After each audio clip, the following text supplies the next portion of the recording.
Hello and welcome to Nomad Gaming. We are back, and I know it's been months since we had a video last, and I apologize for that. This whole COVID mess, I know it's been the perfect opportunity for YouTubers to get a lot of content out there, but for me it's kind of been the other way around. I've just been enjoying the time off, and I moved back to North Carolina and I started working again, and it's kind of stopped me from being able to put out as much content as I would like to. And also, in this video, you're going to notice the audio is going to sound a little bit different than usual. I am in Mexico currently, and I do not have my mic with me, and there's a lot of construction going around this area, so if you hear any loud sound or anything like that, that is the reason why. So with that being said, today we are building in the Expedition Zoo. We are working on the entrance and as well as a giant Anteater exhibit. And you'll also see footage at the end of this video where we go into real time of a peafowl exhibit. I ended up losing the footage of the peafowl exhibit while this whole COVID mess is going on. I must have deleted some stuff, and in the process I ended up losing that footage. But you will see it in the real-time section, so don't worry about that. If you are not subscribed, hit that subscribe button. Don't forget to like and comment. I'm trying to make this a full-time job now. There's a lot of people out there that are, going this route, and I believe if you put a lot of time and effort into it, then you can make anything happen. So that is the goal right now. And stick around. We're going to go into this zoo in the real time and just walk around and talk about plans for what's coming up next on the channel. And yeah, you won't want to miss it. We'll see you in a little bit.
All right, we are back in real time, and we are in Tejicam right now.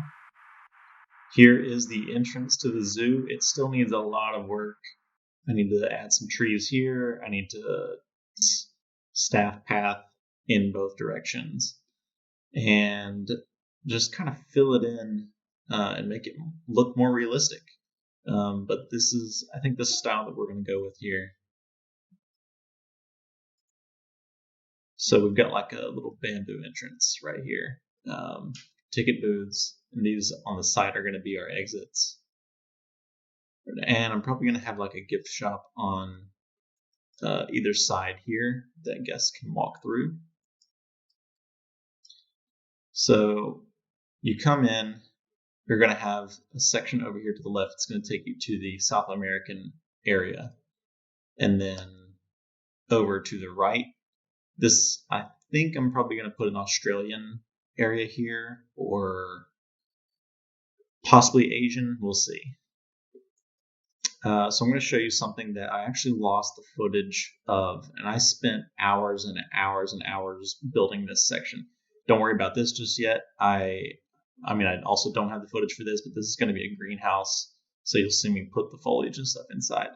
But the big one that I wanted to show you is right here. This is a Peacock Exhibit, and I wasn't able to actually show you the footage of it, but we'll walk down in a second. I think this turned out really, really good.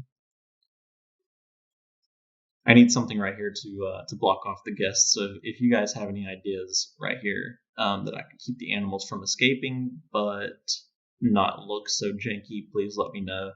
Right here I did sort of like a gate, so it looks a little bit more realistic, but obviously people would not be able to walk through this. So let me know what you guys think that I could put there. And I know in the top left corner it's saying an animal has escaped, but it just doesn't know the boundaries. Oh, yeah, that's an inspector did that, but it's not true. The animals just thinks that they are. So here we have the peafowl. I kind of went with like a planters with hedges that are surrounding it. So just a bunch of different plants in each one of these planters and hedges and stuff. And there's like a little gazebo up here, tons of places for people to sit and relax. And we have a little gazebo here. It's got a really nice view right here, especially when there's foliage inside that greenhouse. So this section here, I still need to do something with this. Probably just going to have a lot of flowers in there and hide the food and water supplies for the animals. This, again, I need to come up with something here to keep the animals in, but to where the guests can walk through. This path is actually going to lead to the library that you guys saw in the last video. And yeah, so there's a giant wall here. I think it looks, maybe it looks a little bit janky, but I think it looks modern as well. It's keeping the boat ride that's over here. It's kind of protecting the peafowl area from the boats, and it will kind of look like a little Mayan ruin type of thing on the other side once we get it all fixed up. But yeah, so there's that. Let's go back to South American, the giant anteater section that you guys saw in the video. So I need to finish off this cave entrance here and add some details inside. But here we go. Here's what the exhibit looks like from inside. I think it still needs a little bit of detail, and you guys need to bear with me because, like I said, I have not put a video out in months. So it's just like, a musical instrument or some sort of sport that you play. The more that you do it, the more that you practice, the better that you get. I think the library that I did had a lot of detail and it turned out really nice. But since I haven't played the game in a while, I just have to get used to the mechanics again and figuring out some tricks of designing different enclosures and that kind of stuff. But I do think it turned out okay. I've turned out like a lot of these like mounds here for the anteaters that are like digging up the bugs and stuff. So I just kind of pulled up the terrain a little bit here and there to kind of make it look like, more mounds and rocky area. And a little pond right here as well. So there's a little hiding area here so that if the animals don't want to be out in the open, they want more shade, they can come into here. And I haven't, designed this interior or anything, but they can lay down here and they have food supplies inside of this little area as well. So yeah, that's what I've got for this episode. On the next episode, I have a special idea. I haven't shown you guys this yet. This is going to be our Canadian area, and we're coming up on Christmas. So I think I want to do like a Christmas themed episode where we try to finish up this area as much as possible, or at least get it filled out more like the South American area is. And a lot of the different construction items that you have in the game based around the Arctic pack is all like winter themed or Christmas themed type items. So I think I'm just going to basically design this entire area as if it's Christmas all year round. This right here is going to be our path that elevates and goes up into the mountains. There's going to be a big lake and river that runs through here. So we'll have grizzlies, we'll have the Dall sheep, and wolves, and all of those kinds of Canadian animals. So I think that's what's going to be in the next episode. So thank you guys so much for watching this video, and I promise that I'm going to keep at it this time and have a lot of content out for you guys. And if you have not subscribed, please subscribe. Please like this video, comment, and I appreciate you guys so much. We'll see you in the next episode. Bye-bye.